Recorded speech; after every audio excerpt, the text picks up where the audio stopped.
Hello guys, welcome back to my channel Chemistry Zone. In this video we are going to talk about osmotic pressure, which is related to biochemistry topic. So what are isotonic solutions? Isotonic solutions are those solutions which have the same osmotic pressure. 0.9% NaCl is osmotic with human blood plasma. If the human red blood cells are placed in this solution, they remain intact and retain their original shape and volume. So here's the reason that 0.9% NaCl is therefore isotonic as well as isomotic with the red blood cells, because amount of water entering into the cell is equals to leaving the cell or leaving them, and there is no net gain or loss of water by the cell. So basically we have a cell, red blood cell, or we can say that a human blood cells placed in the solution or isotonic solutions.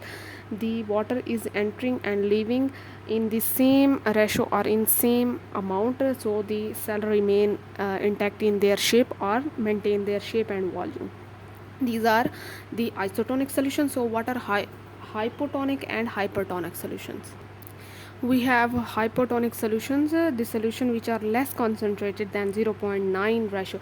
This is the ratio of NaCl that differs from solution to solution, like isotonic, hypotonic and hypertonic.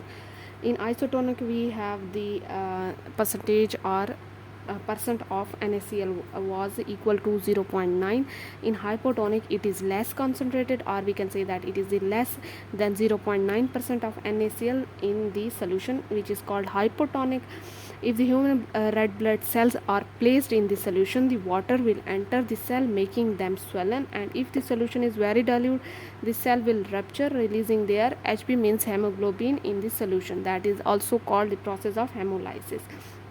In hypertonic solution, the solution which are more concentrated than zero point 0.9, means the percentage of NaCl is larger than 0.9, are called hypertonic. Hypers mean increasing of something and hypo means a lowering of something. So if the human red blood cells are placed in the solution, the water will leave the cell and the cell shrinks.